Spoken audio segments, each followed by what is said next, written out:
5வது வசனம். இயேசு பிரதியுத்தரமாக ஒருவன் ஜலத்தினாலும் ஆவியினாலும் பிறவாவிட்டால் தேவனுடைய ராஜ்யத்தில் பிரவேசிக்க மாட்டான் என்று மெய்யாகவே மெய்யாகவே உனக்கு சொல்லுகிறேன் அப்படின்னு அங்கே அங்கே அவர் சொல்லுகிற நபர் தான் முக்கியமான நபர். தான் நிக்கோதேமு எனப்பட்ட ஒரு நபர்.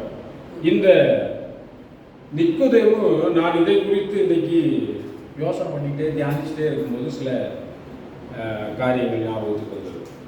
இந்த நிக்கோதேமு என்பவர்கள் 1வது வசனம் அந்த 3ஆம் அதிகாரம் சொல்கிறது, அவன் யூதருக்குள்ளே அதிகாரியான ஒரு பரிசேயன். பரிசேயன் மட்டும் இல்லை, அவன் யாருன்னு கேட்டீங்கன்னா ஒரு அதிகாரி. பரிசேயர் கூட்டத்துக்கு அங்கே ஒரு சங்கம் இருந்தது. அந்த சங்கத்துக்குள்ள அவரும் ஒரு அதிகாரி. நம்ம சொல்றோம் இல்லையா, இப்போ நிறைய பேர் சபைகளில் நமக்கு நிறைய பொறுப்புகள் கிடைக்கும்.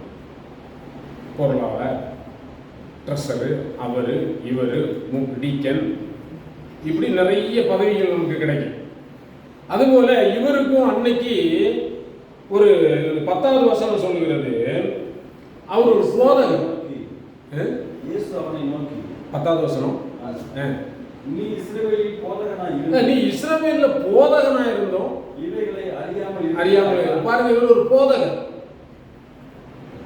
அது மட்டும் இல்ல, அங்கே அந்த சனகரிப்பு சங்கத்துல அவர் ஒரு முக்கியமான இடத்துல இருந்திருக்கிறார். 7ஆம் அதிகாரம் என்று நினைக்கிறேன், 50-52 வசனங்களை வாசிக்கும் பொழுது, யோவான் 7ஆம் அதிகாரம், ராத்திரியில் அவரிடத்துக்கு வந்தவனும் அவர்களில் ஒருவனுமாகிய நிக்கோதேமு என்பவன் அவர்களை நோக்கி, ஒரு மனுஷன் சொல்வதை கேட்டு அவன் செய்கைகளை அறிகிறதற்கு, ஒரு மனுஷன் சொல்வதை கேட்டு அவன் செய்கைகளை அறிகிறதற்கு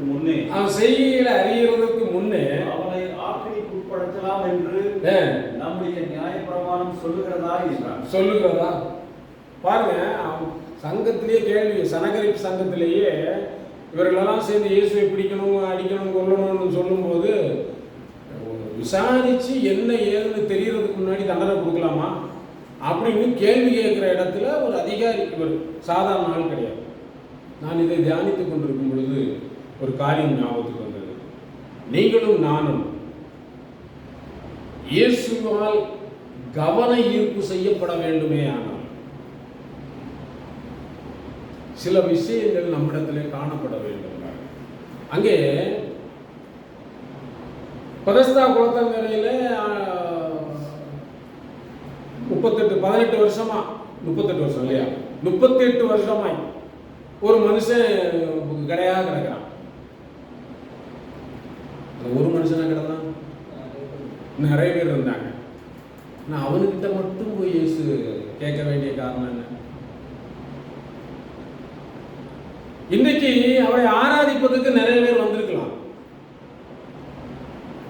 ஆனா இயேசு உங்களை சந்திக்கிற நபராக நாம் இருக்கிறோமா? ஒவ்வொருவரும். நிறைய பேர் இருப்பாங்க கூட்டத்துல, நிறைய கிறிஸ்தவம் இருப்பாங்க. ஆமா, இயேசு இயேசுன்னு சொல்லிட்டு நிறைய பேர் இருப்பாங்க, உண்மைதான். ஆனால் எல்லாரும் தொடப்பட்டார்களா, எல்லாரும் சந்திக்கப்பட்டார்களா என்றால் இல்லை. நீங்களும் நானும் அவரால் கவன ஈர்ப்புக்கு உட்பட்ட நபர்களாய் நாம் காணப்பட வேண்டும். அது ரொம்ப ரொம்ப முக்கியம். இல்லை என்றால் பாருங்க, அங்கே இஸ்ரவேல் தேசத்துல நிறைய பேர் தான் செத்தான். ஆனா செத்து 4 நாள் ஆன லாசரு மட்டும் உயிரோடு எழுப்புறதுக்கு ஆண்டவர் என்ன பட்சபாதம் உள்ள தேவனா? ஏன் அந்த வீட்டுக்கு மட்டும் போய் அவர்களை மட்டும் உயிரோடு எழுப்ப? ஆயின் ஒரு விதவை மகன், அவனை நினைச்சு பாருங்க. தேவன் அப்போஸ்தலனாகிய பவுல் நிறைய இருந்தார் தான், ஆனா ஒரு மனுஷனை மட்டும் உயிரோடு எழுப்பி விட்டார். ஒரு ஆலோசனை செய்தியை கேட்டு கேட்டு பையன் பாவம் தூங்கிட்டான். நேரம் மெத்தையில் இருந்தவன் என்ன செஞ்சுட்டான்? செய்தியை கேட்டு கேட்டே தூங்கிட்டான். ஒருவேளை நாம் கூட இன்னைக்கு தூங்குறவர்களாக இருக்கலாம். ஆனா அது முக்கியம் இல்லை. மாமிசம் பலவீனம் உள்ளது. அது சில நேரத்தில் என்ன செய்யும்? ஆனால் அதுதான் இது அங்கதான் அதான் பேச வரேன். மாமிசத்தை குறித்து இல்லை, இது பலவீனம் உள்ளது. ஆனால் வேறு 2 காரியங்கள் நமக்குள்ளே நடைபெற்றிருக்க வேண்டும். அப்பொழுதுதான் நாம் உயிரோட்டம் உடையவர்களாக இருக்க முடியும். அதைத்தான் அங்க இயேசு, இவன் பெரிய போதகன் தான், இவன் பெரிய ஆள் தான். நீங்க அங்கே மத்தேயு யோவான் கடைசி அதிகாரங்களில் பார்க்கும் பொழுது அங்க அவன் என்ன பண்ணலாம் அப்படின்னு கேட்டீங்கன்னா, இயேசுவை அடக்கம் பண்ணுவதற்கு 19ஆம் அதிகாரம் நினைக்கிறேன், யோவான் 19ஆம் அதிகாரம்.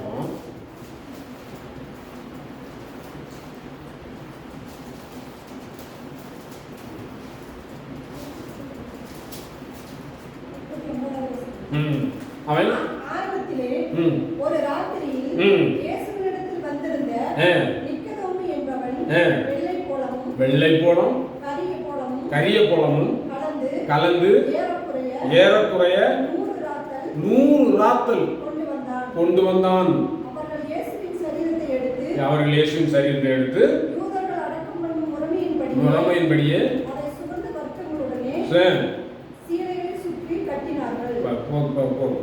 பாருங்க, இவன் 100 ராத்தல் கரிய போலமும் வெள்ளை போலமும் வாசனை திரவியங்கள் இதெல்லாம் கொண்டு போய் என்ன செஞ்சான்?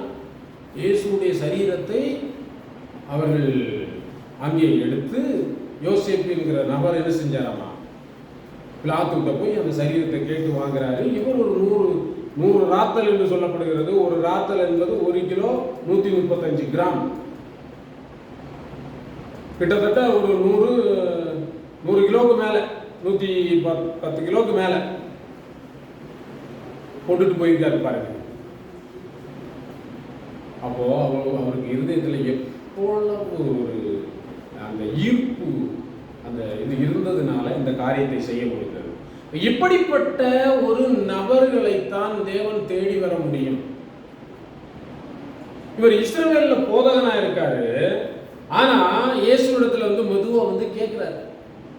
அப்போ அவர் சொல்றாரு, ஒருவன் ஜலத்தினாலும் ஆவியினாலும் பிறவாவிட்டால் தேவனுடைய ராஜ்யத்துல பிரவேசிக்க மாட்டான். இப்ப நமக்கு நிறைய பேருக்கு நாம் என்ன நினைக்கிறோம் என்றால், ஜலத்தினால பிறக்கிறது ஞானஸ்நானம் படிக்கிறது நான் எடுத்துட்டேன். ஜலத்தினால பிறக்கிறதுன்னு சொன்னோன்னே ஜலத்தினால ஞானஸ்நானம் எடுத்தாச்சு. ஆவியினால பிறப்பது பாரம்பரிய அல்லது பெந்தேகோஸ்தே திருச்சபைகள் எல்லாம் நான் சிறுவனாக இருக்கும் போதெல்லாம் கேட்பாங்க. என்ன செய்வாங்க? ஒரு மனிதன், தம்பி நீ ரட்சிக்கப்பட்டீங்களா? ரட்சிக்கப்பட்டேன். ஞானஸ்நானம் எடுத்துட்டீங்களா? ஞானஸ்நானம் எடுத்துட்டேன். அபிஷேகம் ஆவியை எடுத்தீங்களா? மெதுவாக கேட்பாங்க. அது எப்போ கேட்பாங்க அப்படின்னு சொன்னால், இவர் ஜெபம் பண்ணும்போது தனியாக இருந்து ஜெபம் பண்ணிட்டு இருப்பாரு. அதனால மெதுவாக போய் என்ன செய்வாங்க? ஆவியை பண்ணீங்க. மற்றவங்க எல்லாம் என்ன செய்வாங்க? கையை தட்டி வேகமாக குதிச்சு பாயெல்லாம் கிழிச்சு தரைய டைல்ஸ் எல்லாம் உடைச்சி பெரிய அமர்கலம் பண்ணுவாங்க. இவர் மட்டும் அமைதியா நின்றுட்டு இருப்பாரு. ஏன்னா அவர் இன்னும் பழக்கப்பட்டு வரல இல்லையா? அதனால பிடிச்சுக்குவாங்க. உடனே கேரளாவெல்லாம் அபிஷேகம்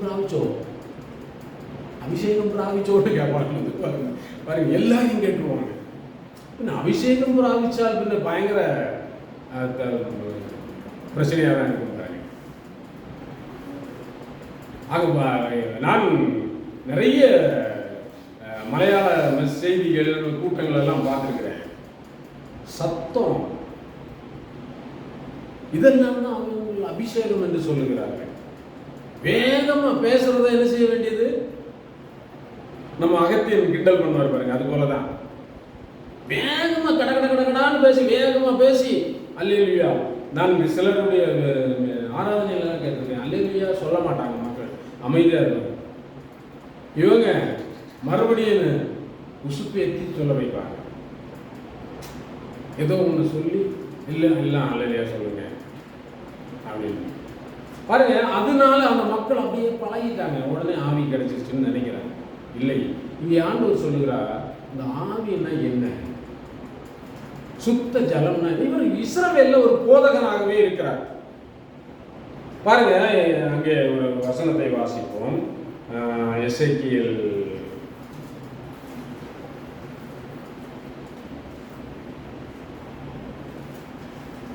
தீர்க்கதரிசன புஸ்தகம் 36வது அதிகாரம்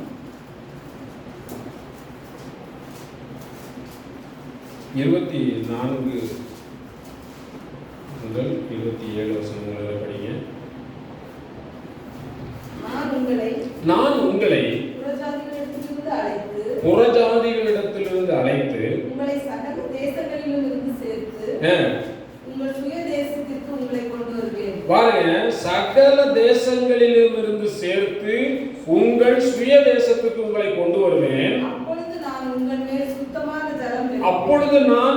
மேல் சுத்தமான ஜலம் தெளிப்பேன். நான் உங்களுடைய எல்லா அசுத்தங்களையும் உங்களுடைய எல்லா நரகலான விக்கிரகங்களையும் நீக்கி உங்களை சுத்தமாக்குவேன். நீங்கள் சுத்தமாவீர்கள்.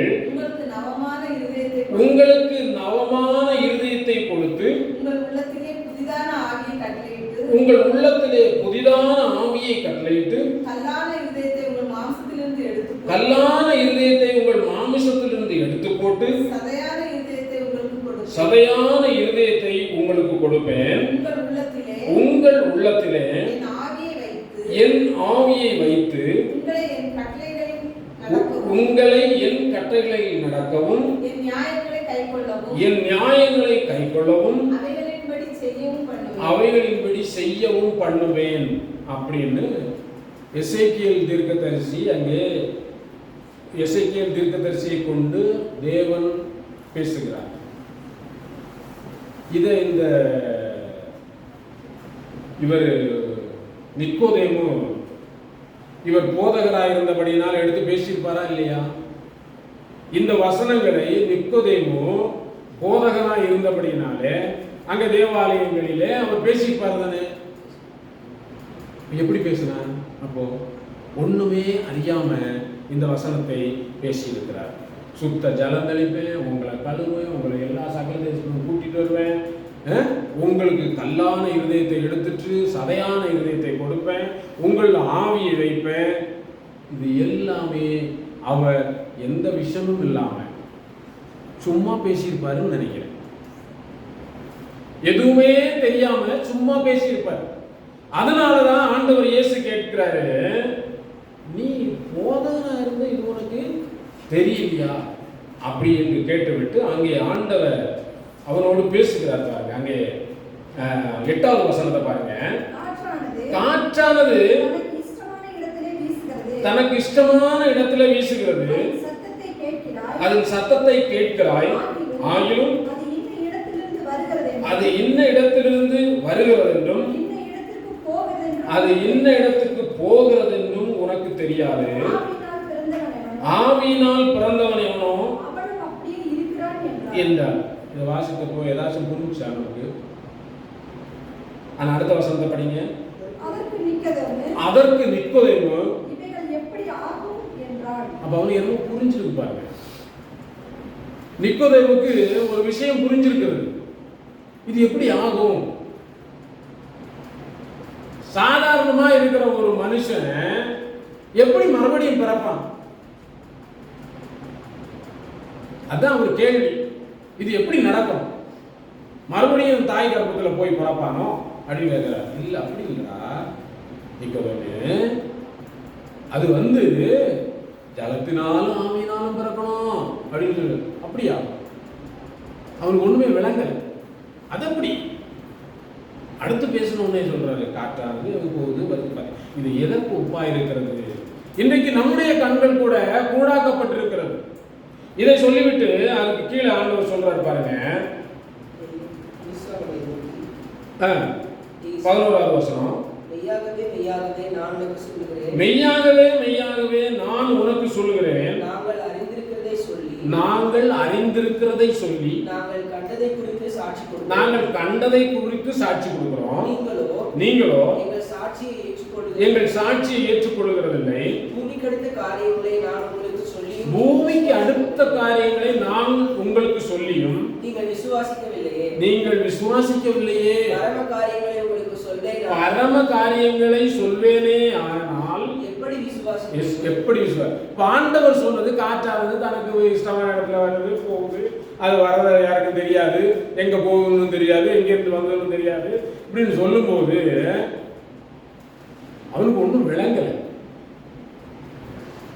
ஆனா ஆண்டவர் சொல்லி கொடுக்கிறார், பூமிக்கு அடுத்த காரியங்களே உங்களுக்கு சொல்றேன், ஆனா உங்களுக்கு புரிய மாட்டேன். நாம் இன்னைக்கு நம்முடைய ரட்சிப்பை குறித்து நாம் ஜலத்தினாலே நான் ஞானஸ்நானம் சுத்த ஜலத்தினாலே நான் கழுவப்பட்டிருக்கிறேன் என்பதை குறித்து அல்லது தேவனுடைய ஆவி எனக்குள்ளே இருக்கிறது என்பதை குறித்து நமக்கு எந்த விதமான விஷயமும் இல்லை. அதனாலதான் நம்முடைய ஓட்டம் என்ன ஆகுது அப்படின்னு சொன்னா அது சோர்ந்து போகிறது. அது நமக்கு எப்போதும் அந்த உத்வேகத்தை நமக்கு கொடுப்பதில்லை. அந்த உத்வேகம் உடையவர்களாக இருப்போம். இதை நாம் அறிஞ்சிக்கணும். எப்படி ஒரு மனுஷன் மறுபடியும் பிறக்க முடியும்? அதுதான் கேட்கிறேன். ஏன்னா பாவத்தில் இருக்கிறேன், எப்படி பிறக்க முடியும்? அடுத்து தொடர்ந்து ஆண்டவர் சொல்றாரு பாருங்க, 14வது வசனம். சர்ப்பமானது மோசேயினால் வனாந்திரத்திலே உயர்த்தப்பட்டது போல மனுஷகுமாரன் தன்னை விசுவாசிக்கிறவன் எவனோ அவன் கெட்டு போகாமல் நித்திய ஜீவனை அடையும்படிக்கு உயர்த்தப்பட வேண்டும். நீங்க இதை அறிஞ்சிருக்கீங்களா? உலக பிரகாரமான காரியத்தை சொல்லி புரிய வைக்கிறார். சர்ப்பம் வனாந்திரத்தில் என்ன செஞ்சிச்சுங்க? உயர்த்தப்பட்டுச்சு. நான் பல ஆண்டுகளாக இந்த வசனத்தை படிச்சுக்கிட்டு நான் யோசனை பண்ணி சரி இது நமக்கு தெரியல விட்டுரும் அப்படின்னு கடந்து போயிருக்கிறேன். நான் நினைப்பேன், ஆண்டவர் இயேசு எப்படிப்பட்டவர்? அவரை கொண்டு போய் எதுக்கு ஒப்பிடுறாங்க? பாண்டவர் வேற எதையோ ஒன்று சொல்லி இருக்கிறார், வேற ஒன்று நாம புரிஞ்சுக்கிறோம். சர்ப்பம் வனாந்திரத்துல உயர்த்தப்பட்டுச்சு. அந்த சர்ப்பம் தான் ஜனங்களை கடிச்சது. அதுக்கு படத்தை எடுத்து மேல வச்சுட்டாங்க. அதை பார்க்கிறவன் பாம்பு கடிப்பட்டா அந்த சர்ப்பத்தை நோக்கி பார்த்தா அவன் பழைச்சுக்குவான். நான் யோசனை பண்ணேன், ஆண்டவர் சர்ப்பத்தை போல உயர்த்தப்பட்டார். ஆண்டவர் ஜனங்களை கடிச்சாரு, அவரா நம்மளை பாவம் செஞ்சு வச்சாரு. இயேசு நம்ம எல்லாரும் என்ன சொல்லுவோம் சொல்லுங்களேன்?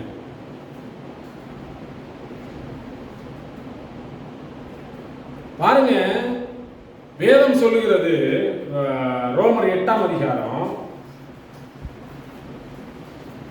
3வது வசனம். அது எப்படி எனில் மாமிசத்தினாலே பலவீனமாயிருந்த நியாய பிரமாணம் செய்யக்கூடாததை தேவனே செய்யும்படிக்கு தம்முடைய குமாரனை பாவ மாமிசத்தின் சாயலாகவும் பாவத்தை போக்கும் பலியாகவும் அனுப்பி மாமிசத்திலே பாவத்தை ஆக்கினைக்கு உள்ளாக தீர்த்தார். எப்படிங்க? ரொம்ப காலமா ஒருத்தன் வந்து இந்த உலகத்தை என்ன செஞ்சுட்டு இருந்தான்? உதாரணம் நம்ம தெருவுலையே வைப்போமே, நம்ம வீட்டு தெருவில் ஒருத்தன் வந்து அட்டகாசம் பண்ணிட்டு போயிட்டு இருந்தான். ஏதோ ஒரு சிறுத்தையோ ஒரு ஏதோ ஒன்றுன்னு வச்சுக்கோமே, வந்து நம்ம ஆடு மாடுகளை கோழிகளை அடிக்கடி என்ன வளர்த்தாலும் நாசம் பண்ணிட்டு போயிருக்கு. பார்த்தான் அந்த தெருவில் உள்ள பஞ்சாயத்து தலைவரோ அல்ல ஏதோ ஒரு தலைவர், இதை என்ன செய்யக்கூடாது, இப்படியே விட்டால் ஜனங்கள் என்ன செஞ்சிடும், அழிச்சிடும். என்ன செஞ்சாங்க? யோசனை பண்ணாங்க. ஒரு நாள் பொரிய வச்சாங்க, அடிச்சு பொண்ணு கம்பத்துல தூக்கி எல்லாரும் பார்க்கறதுக்கு. இதுதான் உங்களை ரொம்ப காலமா நாசமாக்கிட்டு இருந்தது. நாங்க பிடிச்சிட்டோம் பாருங்க, இனி நீங்க என்ன செய்ய வேண்டியதில்லை, பயப்பட வேண்டியதில்லை, நாசம் பண்ணிட்டோம் பாருங்கன்ட்டு தெரு முனையில கம்பத்துல தூக்கி வச்சுட்டாங்க. அல்லது ஒரு திருடன்னு வச்சுக்கோமே, தெரு முனையில கட்டி வச்சுட்டாங்க பாருங்க, இவன் தான் ரொம்ப காலம் அங்க திருட்டு பண்ணிட்டு இருந்தாங்க, பிடிச்சி கட்டி வச்சுட்டோம் பாருங்க. அன்றைக்கு இஸ்ரவேல் ஜனங்களை வனாந்தரத்திலே அந்த கொள்ளிவாய் சர்ப்பம் போய் கடிச்சு நிறைய பேரை கொன்றுச்சு. ஆண்டவர் சொன்னார் மோசேட்ட, கொள்ளிவாய் சர்ப்பத்துக்கு ஒப்பா ஒன்றை தூக்கி செஞ்சு மேலே வச்சிருக்கு, அதை நோக்கி பார்த்தாங்கன்னா பொழைச்சிக்குவாங்க. பாவம், விஷம், இதுதான் இந்த மனுஷங்களை கொன்றுச்சு. நம்மை பாவம் நம்மை அழித்து கொண்டிருந்தது. ஆண்டவர் பார்த்தார், இவர்களை மீட்பதற்கு என்ன வழி? பாவ மாமிசத்தின் சாயலாக தன்னுடைய குமாரனையே அனுப்பினார். பாவம் அறியாத அவர் எனக்காக உங்களுக்காக பாவமானார், பாவியாகவே மாறிவிட்டார். இப்ப இந்த பாவியை என்ன பண்றது? அந்த பாவத்தை நமக்கு வெளியரங்கமாக பாவம் அறியாதவர் மேல் நம்முடைய பாவத்தை எல்லாம் சுமத்தி நம்மை மீட்பதற்காக அவர் என்ன செஞ்சார்? அதுதான் அங்க சொல்றாரு.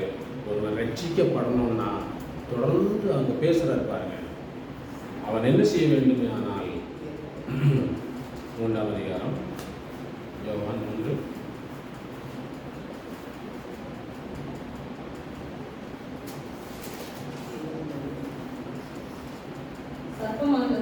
18ஆம் வசனம். அவரை விசுவாசிக்கிறவன் ஆக்கினைக்குள்ளாக தீர்க்கப்பட மாட்டான். விசுவாசியாதவனோ தேவனுடைய ஒரே பேரான குமாரனுடைய நாமத்தில் விசுவாசம் உள்ளவனாய் இராதபடியினால் அவன் ஆக்கினை தீர்ப்புக்கு உட்பட்டாயிற்று. யாரோ கேட்டாங்க என்கிட்ட 2-3 நாளைக்கு முன்னாடி, நீ நம்ம கேட்ட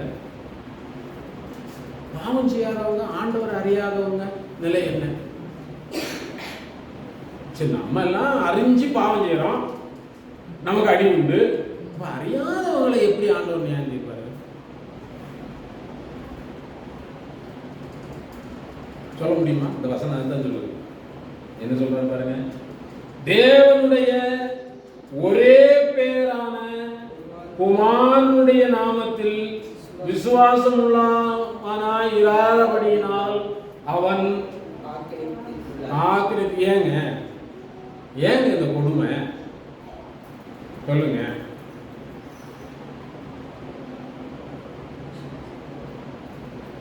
அவர்தான் எல்லா பாவத்தையும் சுமந்தவர்ப்பா.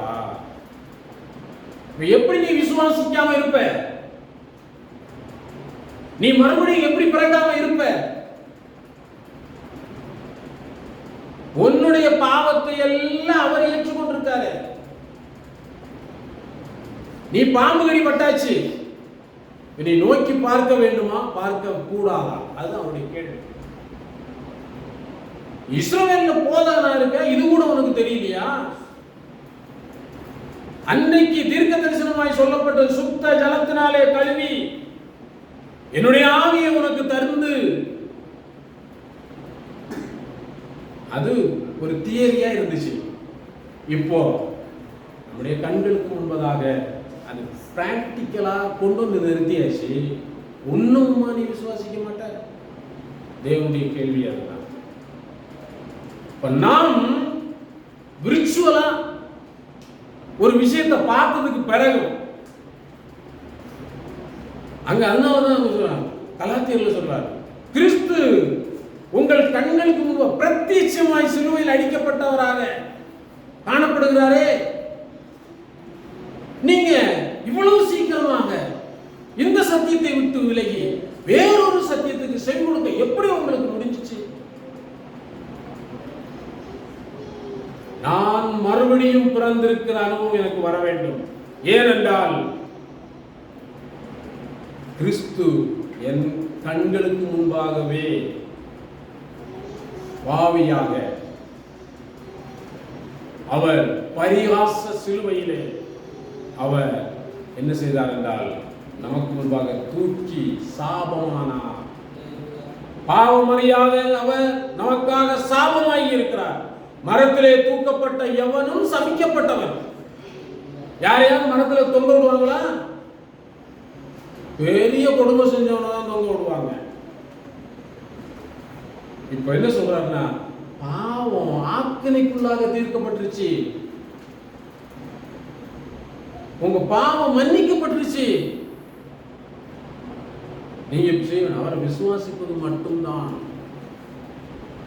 இன்னும் மனசு வரலையா விசுவாசிக்கிறதுக்கு? அதுதான் அவர் கேட்கிறார்.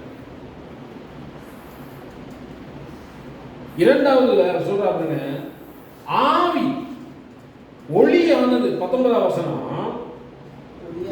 ஒளியானது உலகத்திலே வந்திருந்தும் மனுஷருடைய கிரியைகள் பொல்லாதவைகளாய் இருக்கிறபடியினால் அவர்கள் ஒளியை பார்க்கிலும் இருளை விரும்புகிறது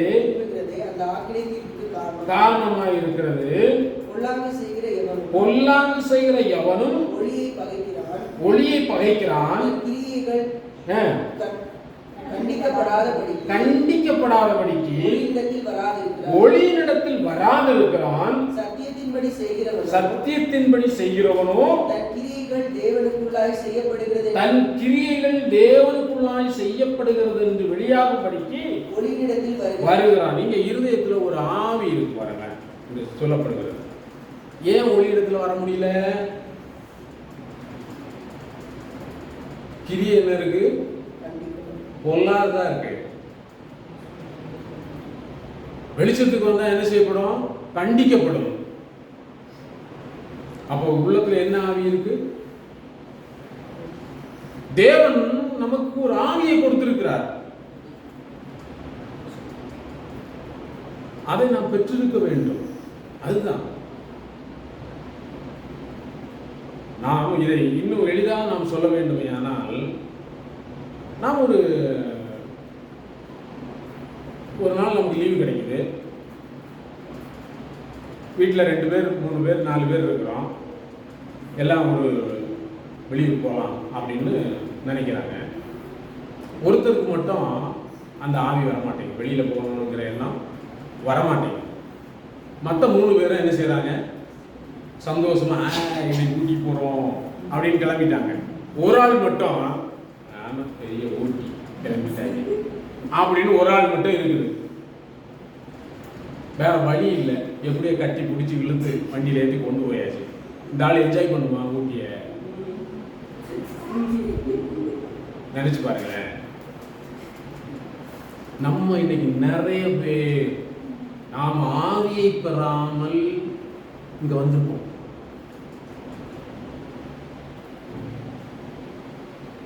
ஆவியை பெற்றுக்கொண்டோமையானா நம்ம அதோட சேர்ந்து கழிவுற முடியும்.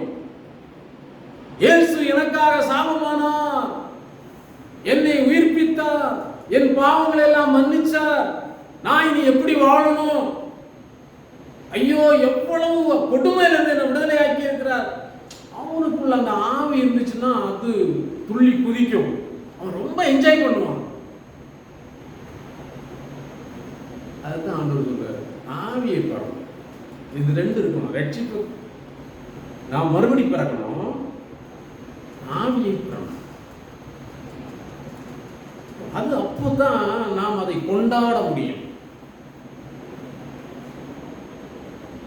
நாம் தேவனுடைய ஆவியை பெற்றுக்கொள்வோம், ரட்சிப்பை பெற்றுக்கொள்வோம். சுத்த ஜலத்தினால் கழு சும்மா ஞானஸ்நானம் எடுக்கிறது அப்படி இல்லை. அது ஆவியோடு கூட சேர்ந்து நடைபெறுகிற ஒரு காரியம். இன்னைக்கு நிறைய பேர் கல்யாணத்துக்கு ஞானஸ்நானம் எடுக்கிறவன், வெளிநாட்டு போறதுக்கு ஞானஸ்நானம் எடுக்கிறவன், அல்லது ஏதோ ஒரு காரணத்துக்கு ஞானஸ்நானம் எடுத்தா சரியாயிருமாமா இது அப்படின்னு சொல்றவங்க அங்கதான் இருக்காங்க. இங்கே ஆண்டவர் சொல்றார், ஆவி சுத்த ஜலத்தினால் கழுவப்பட்டு ஒரு ஆவியை, அவருடைய ஆவியை நாம் பெற்றுக்கொள்ள வேண்டும். அந்த ஆவி நமக்குள்ள வந்துருச்சுன்னா நாம் கொண்டாட முடியும் கிறிஸ்துவை நம்முடைய வாழ்க்கையில. நாம் தவறு செய்யும் பொழுது, அவரை விட்டு தூரம் போகும் பொழுது அவர் நம்மோடு பேசுவார். நாம் எப்படிப்பட்டவர்களாக இருக்கிறோம்? நாம் ஏதோ தேவனை தொழுது கொள்கிறோம் என்று தேவனை ஆராதிக்க வேண்டும்.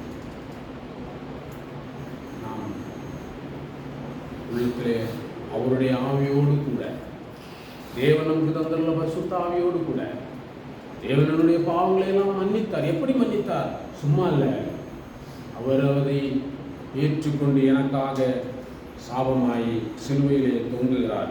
அந்த காட்சிகளின் கண் முன்னால் பிரத்யட்சமாய் இருக்கிறது.